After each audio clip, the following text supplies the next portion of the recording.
Amber room পছন্দ করলে red পুরো 1 মাসের অ্যাডভান্স দাবি করে। এখন অ্যাম্বারের তো রুম প্রয়োজন, তাই বাধ্য হয়ে রেডকে সে 1 মাসেরই অ্যাডভান্স দিয়ে দেয়। সেদিন রাতে বাইরে গুড়ি গুড়ি বৃষ্টি হচ্ছে।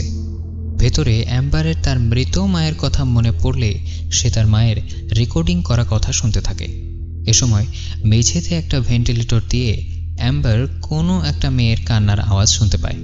সেখানে উকি দিলে অ্যাম্বার দেখে মেয়েটা আসলে ফ্রেয়া, যে তার নিচের রুমেই থাকে। ব্যক্তিগত বিষয় ভেবে অ্যাম্বার বিষয়টাতে তেমন একটা গুরুত্ব দেয় না, আর শুয়ে শুয়ে তার মায়ের ছবি দেখতে থাকে।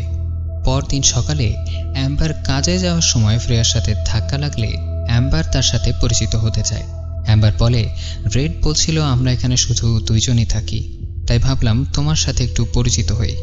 তখন ফ্রেয়া বলে, রেড খারাপ লোক। এই কথা বলে সে নিজের রুমে চলে যায়। অ্যাম্বার বের হয়ে গেলে দেখা যায় কয়েকটা আত্মা করিডোরে দাঁড়িয়ে আছে। অ্যাম্বার একটা গার্মেন্টসে চাকরি করে। এখানকার একটা মহিলাকে